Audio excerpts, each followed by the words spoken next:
Lovely to see you all. It looks pretty where you are. Yeah, it has been raining for a few hours now, but it's still a delightful experience just hearing the sound and the rain. Oh, I love the rain. Yeah. I miss that. I haven't had any. Oh, I miss it. the smell, the aromas that come after. Oh, I imagine. What island are you on? On Kauai. Oh, I always wanted to go there. Oh, here we go.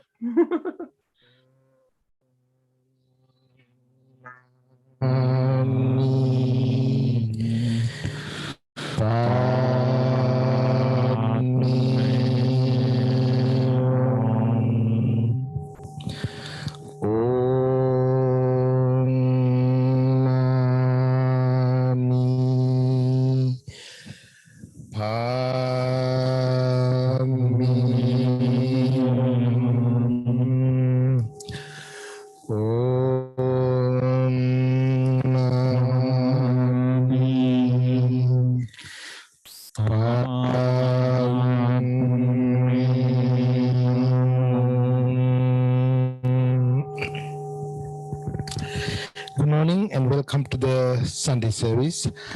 This morning we're going to practice the metta meditation first. After the meditation, Chandana Bhikkhu is going to give a Dhamma talk. After that, question and answer. Now, Reverend Chandasara is going to lead the metta meditation. Good morning to everyone. Let's do loving kindness meditation right now. Please be seated upright, relax your body and mind. For that, we breathe in and breathe out longer for three times to relax our mind and body.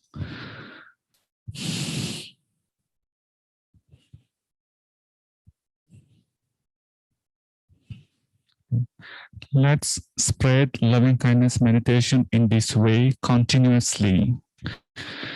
May all the living beings be free from physical illness. May all the living beings be free from external troubles or dangers. May all the living beings be free from mental illness. Let's continue loving kindness meditation in this way until we hear the bell sound. Sadhu, sadhu, sadhu.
Sadhu, sadhu, sadhu.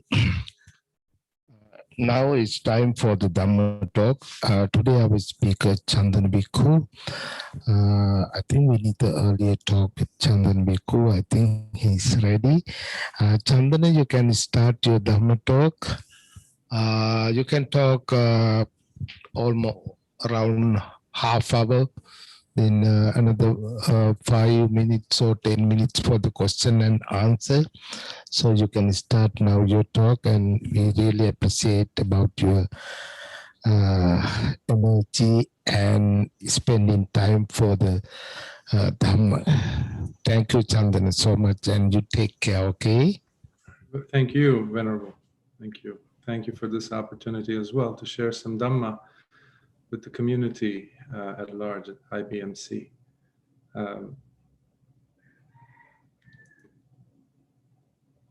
Before a talk, I don't find myself to be prepared. And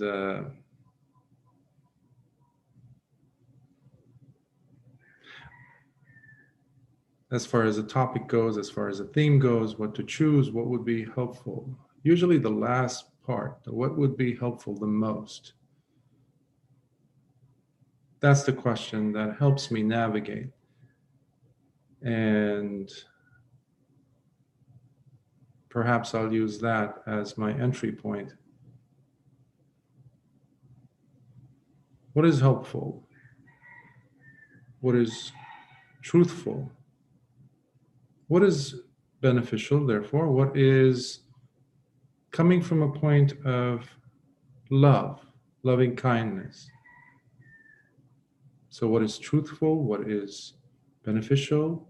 What is stemming from metta, loving kindness, or loving friendliness? And would what I'm about to say or share be helpful? But for it to be helpful, it needs to be seen as helpful by the person. So it's not just me, the person speaking, thinking about speaking, that designates it as necessarily beneficial. It is the receiver. So before speaking, it's crucial for us to think about, okay, will this person who's going to receive it see it as beneficial? Will they benefit from it? Will they extract something that's useful to them? And this is, of course, comes from a criterion, or criteria in this case, that the Buddha delineated in reference to speech when speaking. So it's not necessarily just about sharing Dhamma for bhikkhus, but just in general for all of us. Will what I'm about to say be helpful, be useful? Comes from a point of metta, and is it truthful, really? And is it the right time? Is it the right time? Because all these criteria have to be there, in a sense, before we open our mouths. So, it's a long list for, especially when we're in that moment where we feel the urgency to just blurt out a word or a statement or a phrase or what we believe to be true. Aha! What I believe to be true. And here I am with the loudspeaker that is my mouth, pushing it out there into the world. And here, world, you must accept my truth. Well, it doesn't have metta if that's just what we are going with. Because we all know that one person's truth is not necessarily the truth of another, let alone a collective, even a family.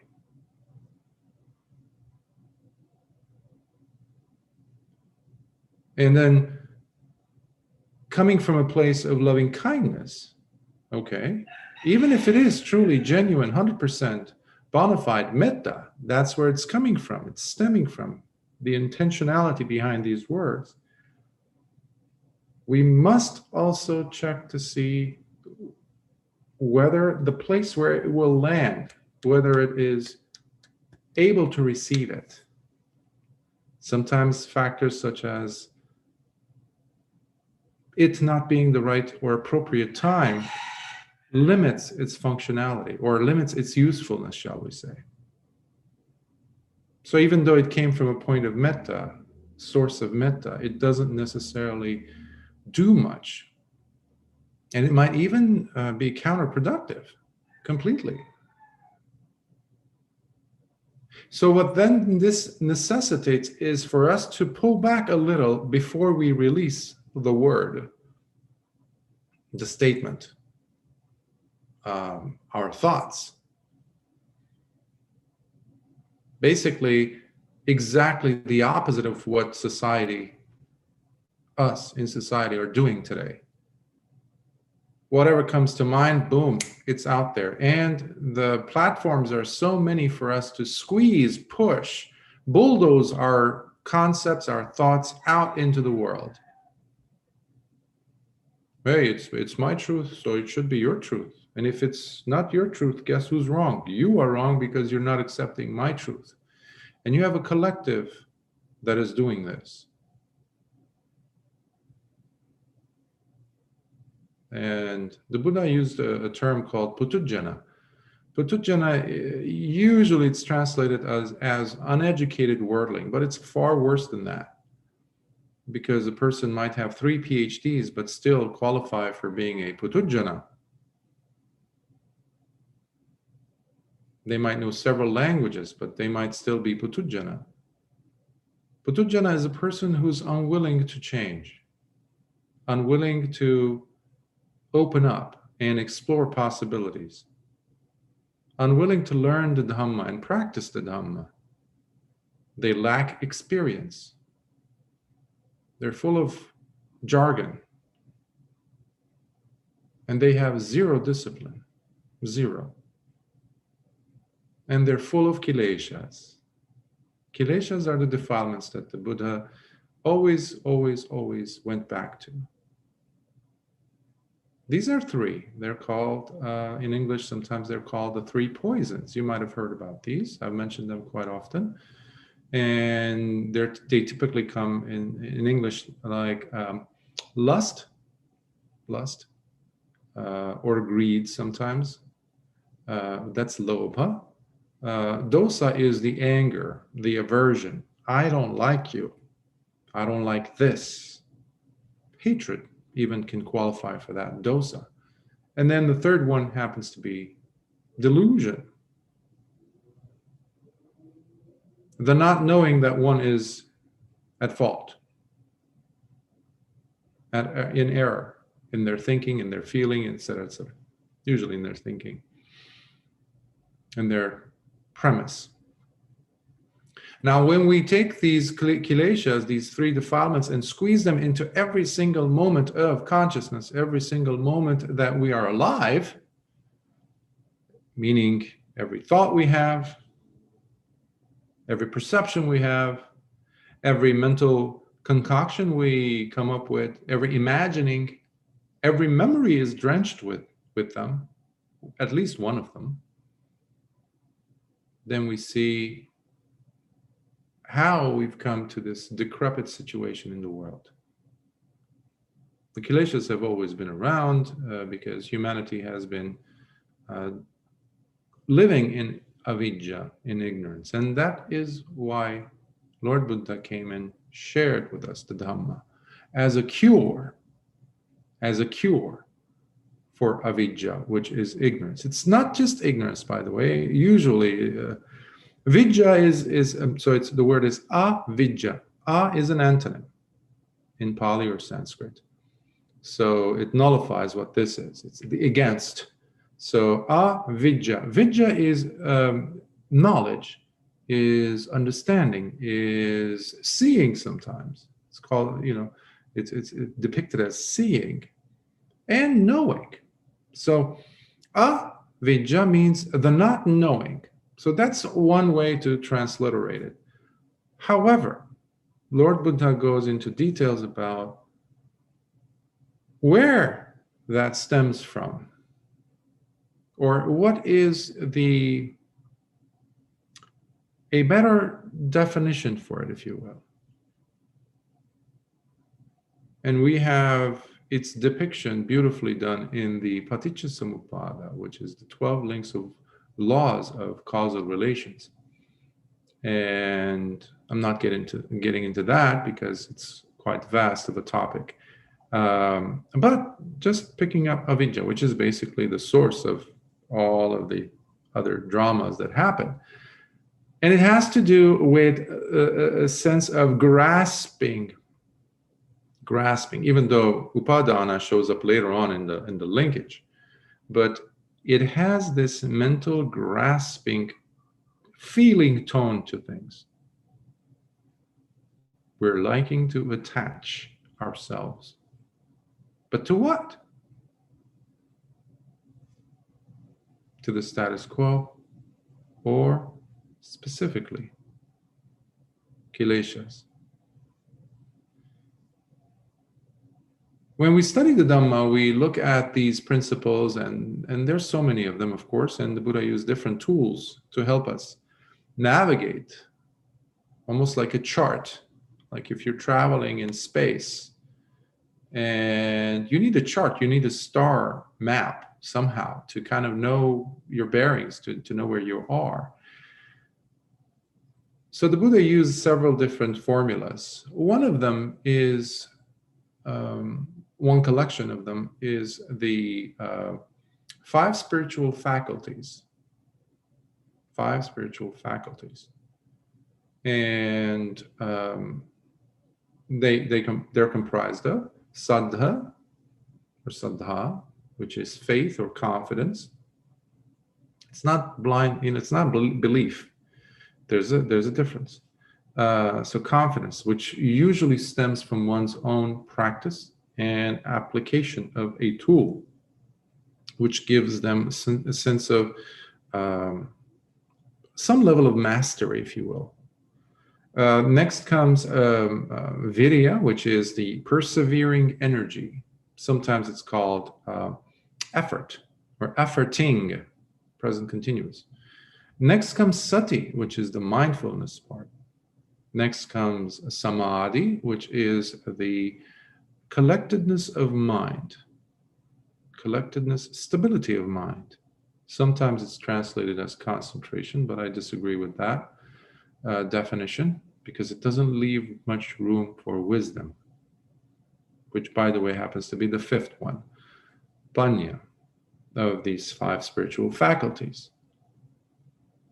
Any formulas that the Buddha presented helped us to, any of them, to take us to the fruition, the actual tasting of Nibbana. So, when we talk about the kileshas, we normally think of them as being outside, but not here. Sometimes in the head, but not here. I have to fix the kilesha. I have to remove, and especially I have to remove it from the world around me. I have to fix the world, which is something that the kileshas love to have us engage in, because it gets us off mark, off our track, completely out of focus, and we definitely will waste our this life, this rare human birth, trying to run after this very futile affair. Why? Because we're not looking at where the main show is happening, if you will. The true place where we can utilize some control, which makes significant, it leaves its mark, basically. And we see its evidence on a moment-to-moment basis. So when we talk about the Dhamma, I'd like to have us really have a good connection in our mind as with the Dhamma connected with the kileshas. they're very much related in the sense that they are opposite to one another. And the kileshas are found nowhere else other than in one's heart. Chitta, if you want to call it. Chitta. Chitta sometimes is used as the mind, but it's also used as the heart.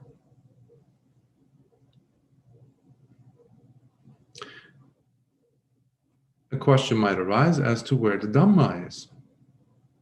If the kileshas are in the heart, well, guess what? The Dhamma is also in the heart. It's not in some book. It's not in some Nikaya somewhere on a library shelf. It's not in some Buddha statue somewhere on an altar. No, it's not in the suttas. No way. They're just there. They're just pointers. But the real work of Dhamma happens here in oneself, in one's heart.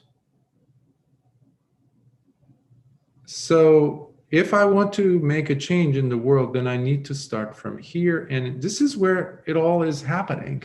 This is where the significance of our effort really shows. And it's tangible, and it is in many ways unchanging in that it doesn't go away, the good work that we do. However, similarly, the unwholesome actions that we commit to, we think about, we say, or we do with the body also damage the heart and affects us for many lives to come. So what do?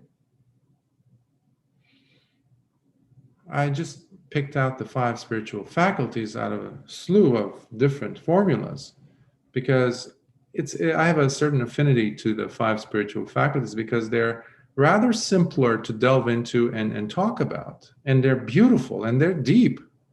They're really deep, but they're also simple to understand.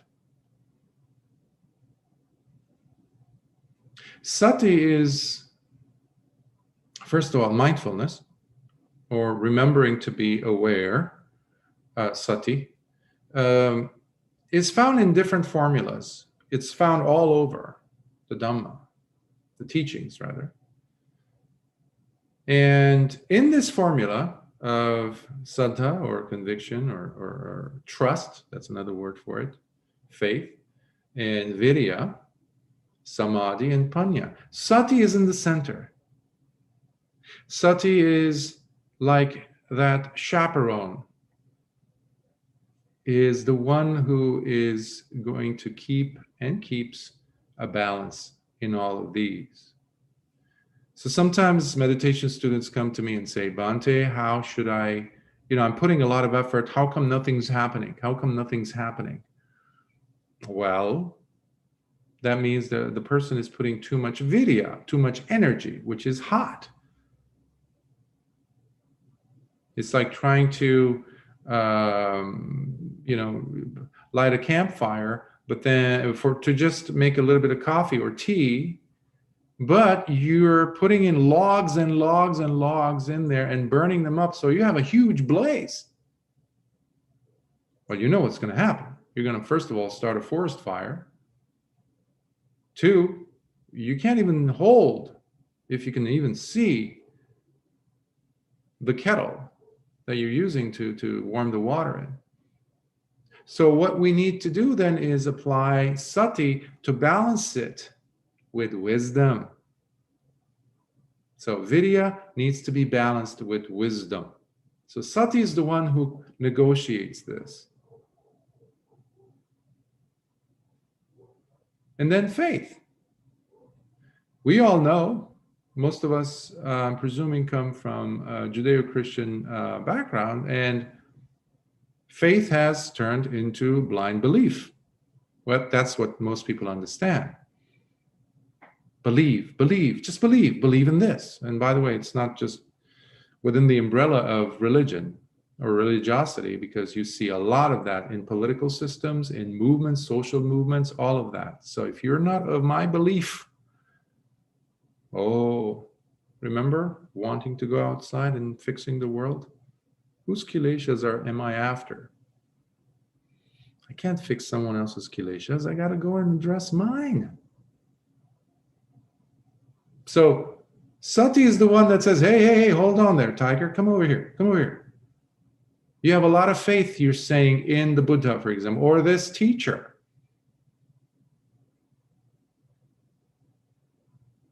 It needs to be balanced. With what? Wisdom. Saddha with wisdom.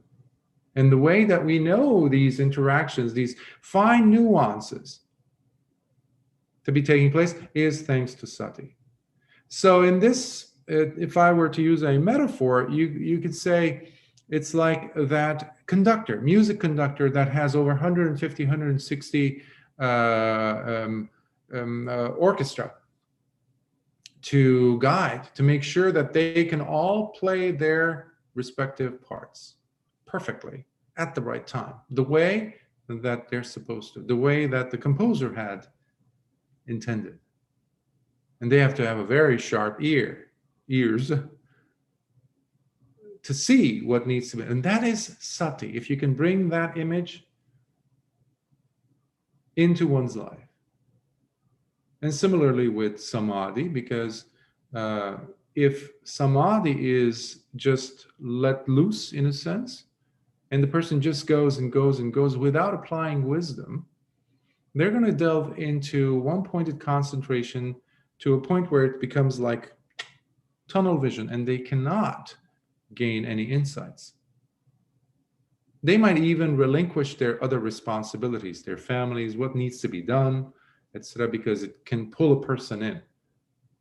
But how can the person know that this is taking place? You guessed it.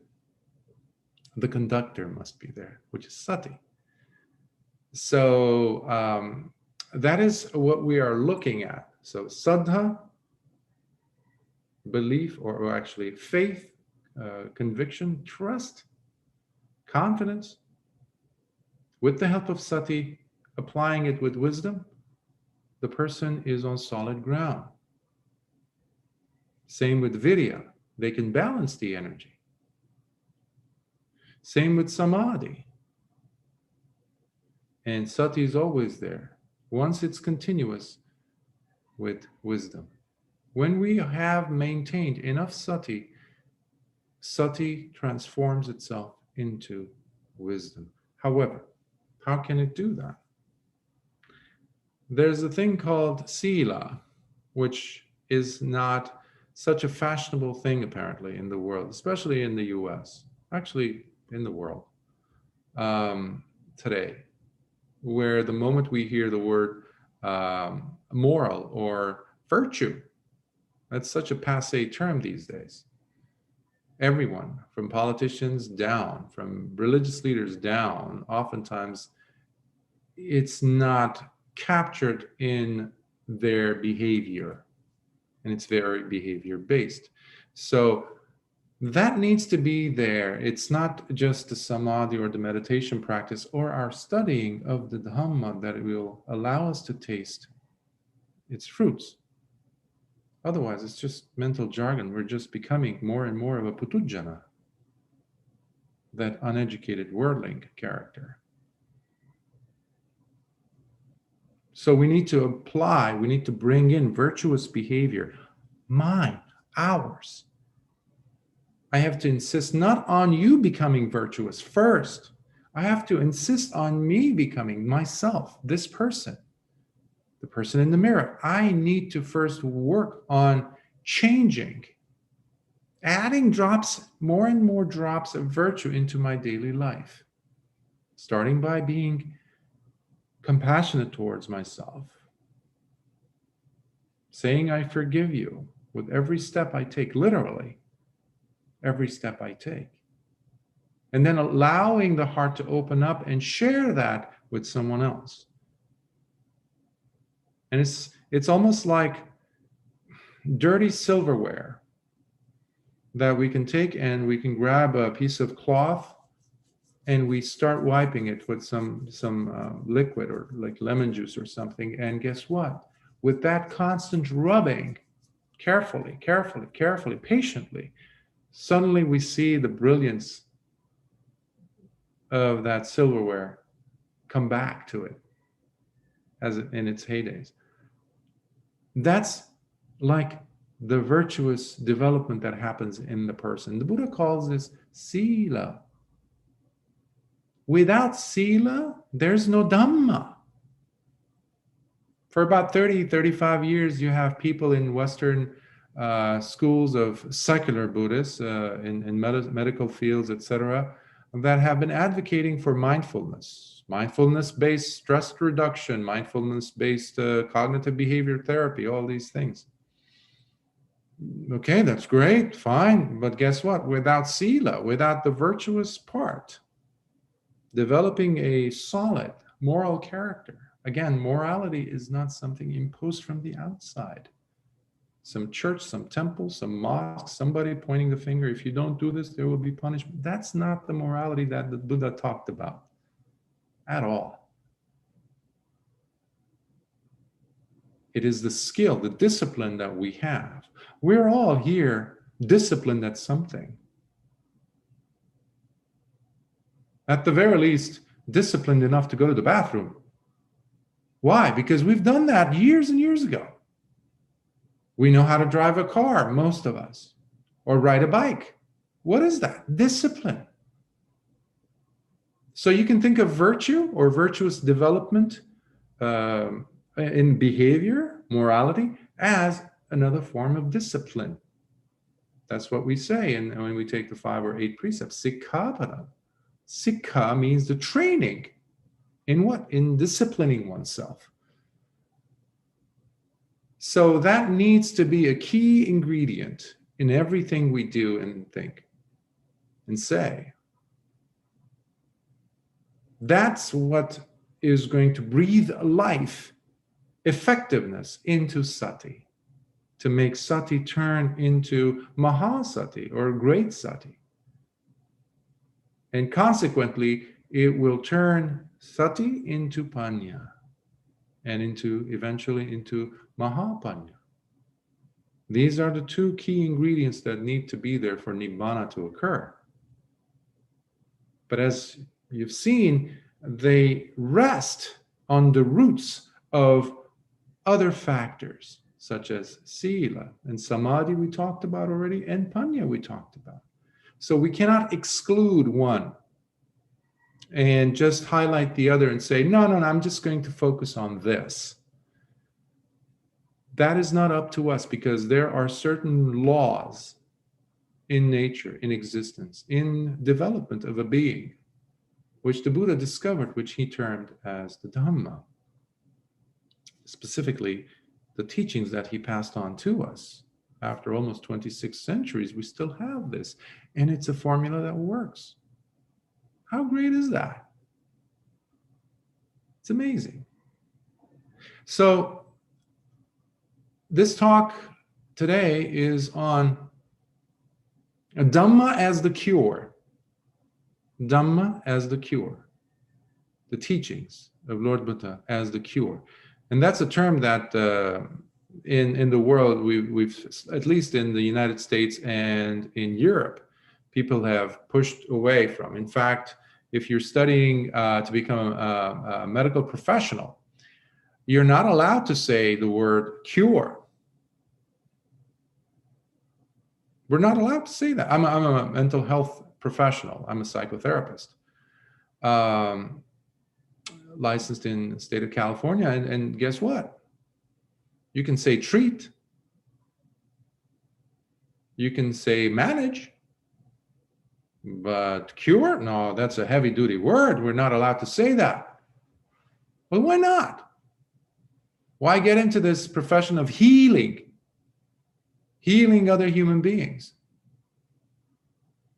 How can there be healing without a cure?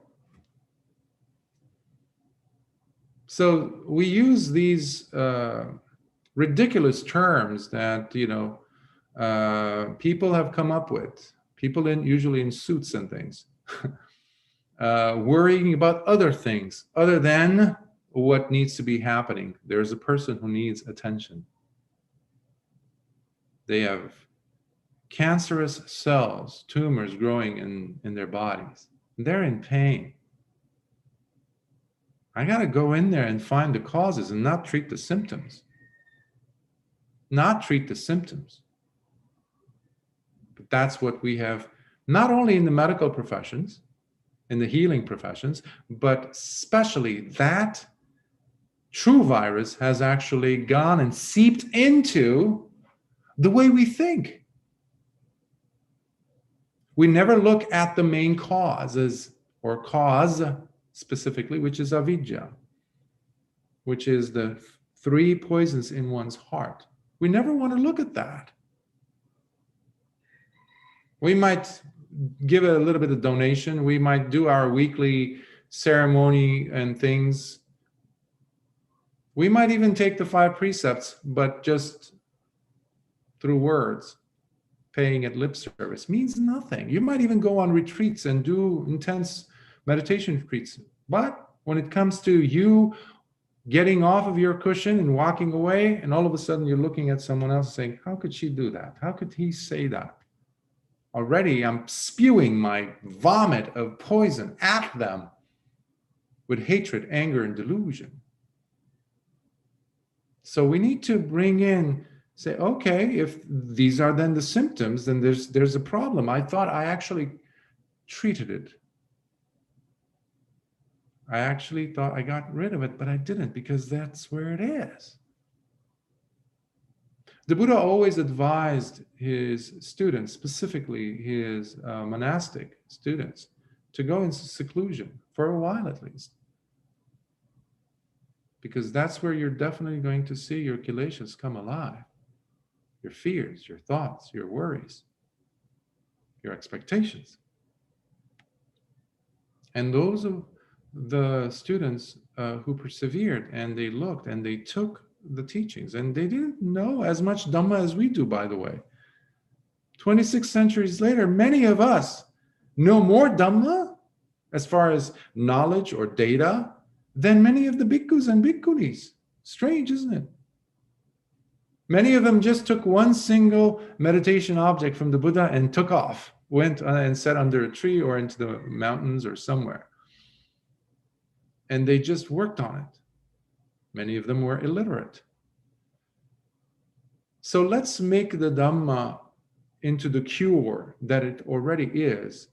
But the only way we can discover that is by placing it where it needs to be, staying with the Dhamma in our hearts, instead of being dedicated to the kileshas, which is what normally is happening in the world. Let me just focus on this. Let me remove these layers of dirt and gunk. As I peel away with every stroke of sila, every stroke of disciplining myself through virtue, seeing myself worthy of happiness, worthy of love. Before I seek out people around me in the world to love me, I need to first deserve my own love. Most of us don't think about this. We're always wanting to get love from outsiders, from others. But we never seem to think about the person here. No, it's okay. I'm okay. Of course I love him. No. Next time you do something that you don't agree with, see what's the quality of the internal dialogue, or monologue rather. What's the narrative inside playing? What's your paradigm? What words are you using to describe yourself? To adjectives. Usually they're very derogatory. And that's why when we open our mouths and speak with someone else with a pointed finger, no nice words are going to come out. Well, that's just an extension of what we normally say or are saying to ourselves. So let's bring in the Dhamma and see it as the cure that it is. The Dhamma doesn't treat, it cures, it heals. It heals. But it requires that we put in as much as we want to get out of it. Yesterday during the retreat, I said something to the effect of, if we want extraordinary and lofty results, if we're working towards lofty goals, then our efforts need to be of the same level. They need to be extraordinary. They need to be lofty. Otherwise, the truth of the Dhamma is not going to be coming to us as a result of mediocre effort. So let's leave mediocrity land and start treading towards the extraordinary with extraordinary effort and really develop those skills. Our ancestors actually have been extraordinary in their efforts. Otherwise, they would not have been able to pull out of the Stone Age the skills and all that they developed, which we have inherited today. But society at large is going downhill pretty fast because we have lost that ability to push ourselves, to discipline ourselves, to think and to take individual responsibility for our thoughts, words, and actions, which is the domain of the kileshas today. But we can easily pluck them out by disciplining, with using the tools that the Buddha gave us with the Dhamma that needs to stay with us in our hearts. So I will pause here and ask for any comments and questions you may have. Bante, how would you like, is it by raising of hands or can people just jump in and ask?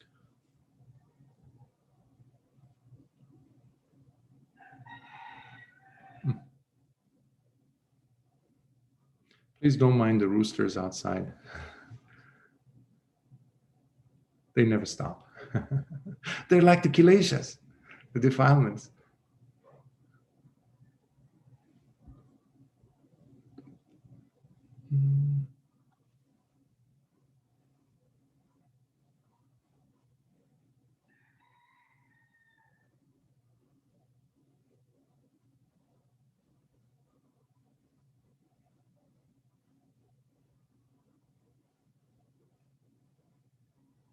I got a question if no one else is asking. Go for it. Thanks. Thank you so much for your Dharma sharing and your Dharma talk. So I'm pretty much in the same ballpark as you. I've been studying Dharma for quite a while, but I haven't taken the robes, but I admire you and salute you, and I'm grateful you did. So, but I have a couple pet themes that are kind of connected to what you were talking about. One is Sankalpa does not seem to be really taught correctly in Buddhism from my experience in America, because what I've learned, and it seems to appear in other traditions like in yoga and tantric Buddhism with the Samaya, but the Sankalpa seems to be the motivation, which is how we genuinely relate to when we first learn about Dharma practice. And that, I'm personally feel like I was very lazy, but it probably would have helped if someone gave me the explanation that that's like the second step on the path. Is Sankalpa, right? I don't know the Pali word, but That's correct. It's Samma Sankappa, in Sanskrit. It's basically they're the same thing. It's just a difference in pronunciation. But go ahead. So I'm feeling that the more information I could get, and I feel we're all really beginners, even in a lifetime of practice, we're beginners. So for me, I feel it would be very helpful to turn my mind towards true practice, because I'm starting to realize with all the therapy and life experience and meditation, very genuine. Buddha Dharma practice could be more transformative than the fundamentalist Christians. I personally believe it should be. It really should be. I feel we got to go through all of these issues that are in all the religions, because they're sharing some part of faith, which is genuine goodness. So I just wanted to share that. And if you have any ideas or articles, I would love to read more about a really good Buddhist perspective of Sankappa, because I'm starting to feel like that motivation is something we have to awaken, but keep nourishing and never forsake, because that's part, along with sati, the mindfulness and the right views, is how we get started and stick to the sila. Thank you for your question, because it's something that, as you pointed out, not addressed properly often within Buddhist circles. In my own development, I've been studying it for a few decades, the Dhamma, and I also have several degrees in it, including a doctorate. But it means nothing when it comes down to the tasting of what it is that I'm supposedly writing a dissertation on. So I take it very lightly, this doctorate and academician past, etc. It means really ultimately nothing when it comes to practice. If I'm not applying any of it, it's pointless. We know that. All of us know that, and common sense says it to us.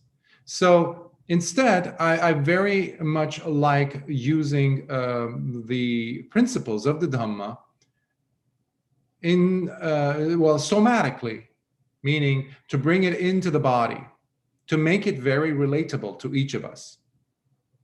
Because I don't know how long time we have, each of us. I can't presume that you're going to be able to go and read the article and then maybe get more questions and forget about it. We're lost. Down the rabbit hole we go.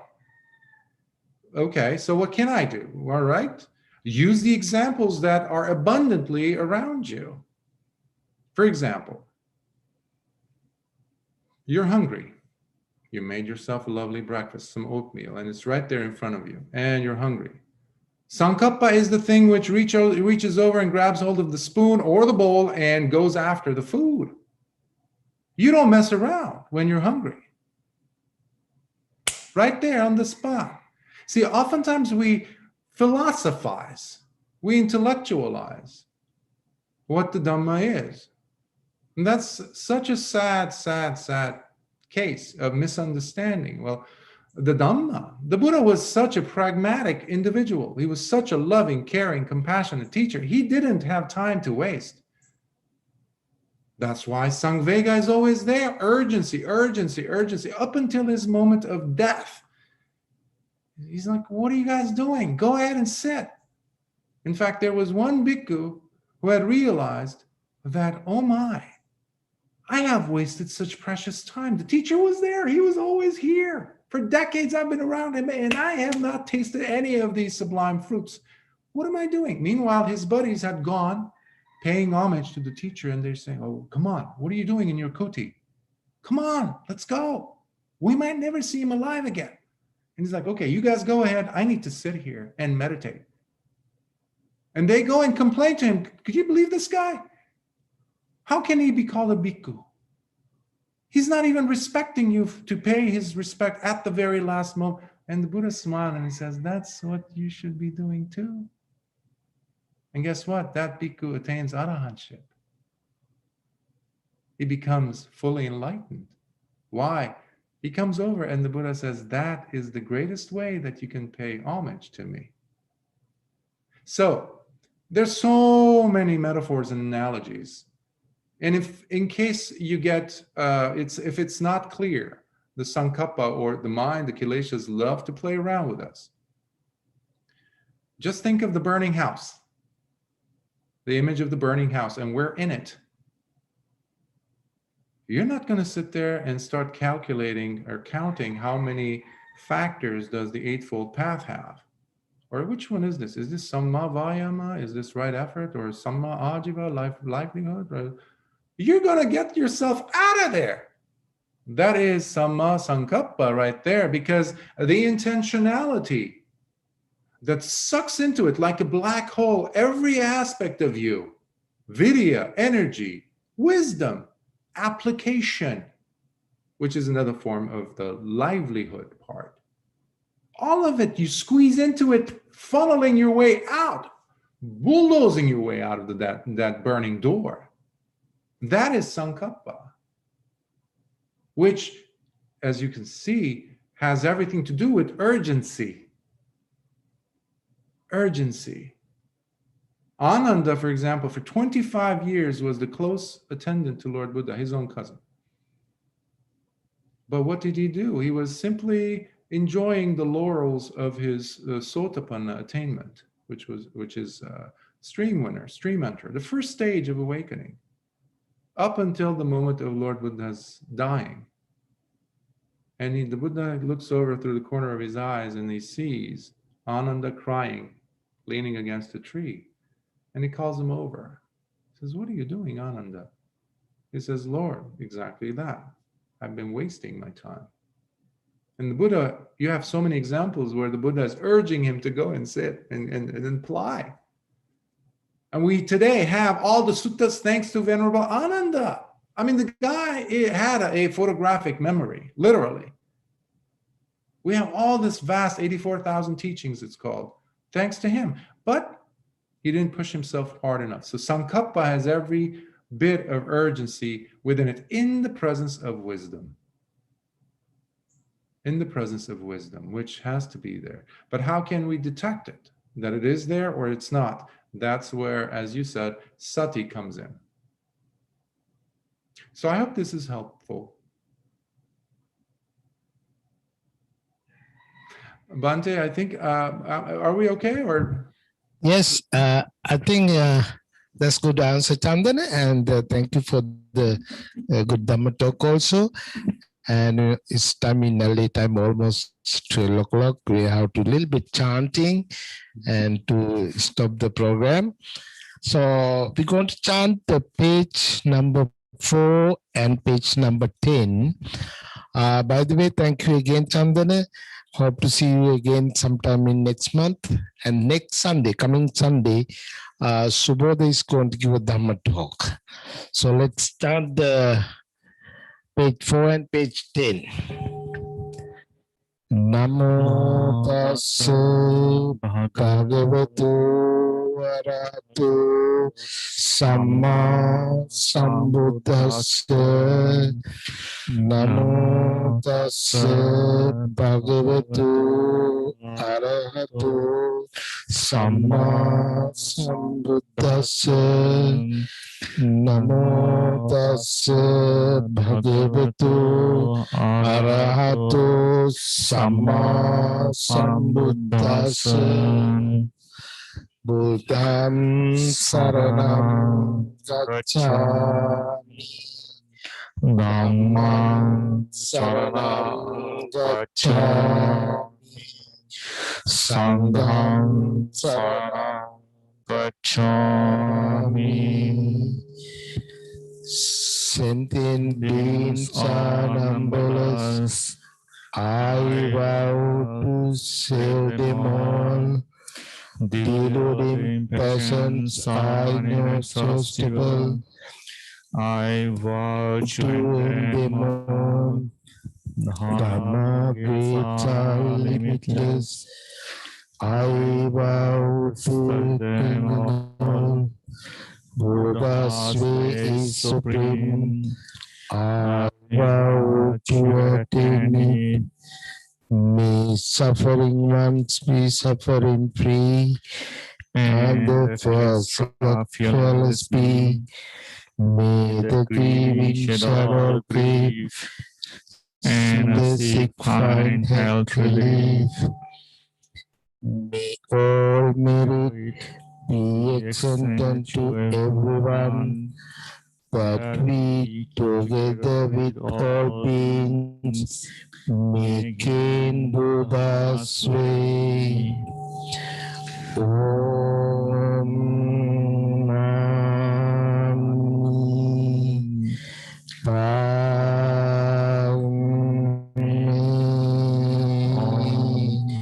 Hum. Thank you again for everybody.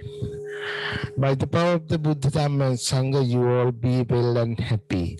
Sadhu, sadhu, sadhu.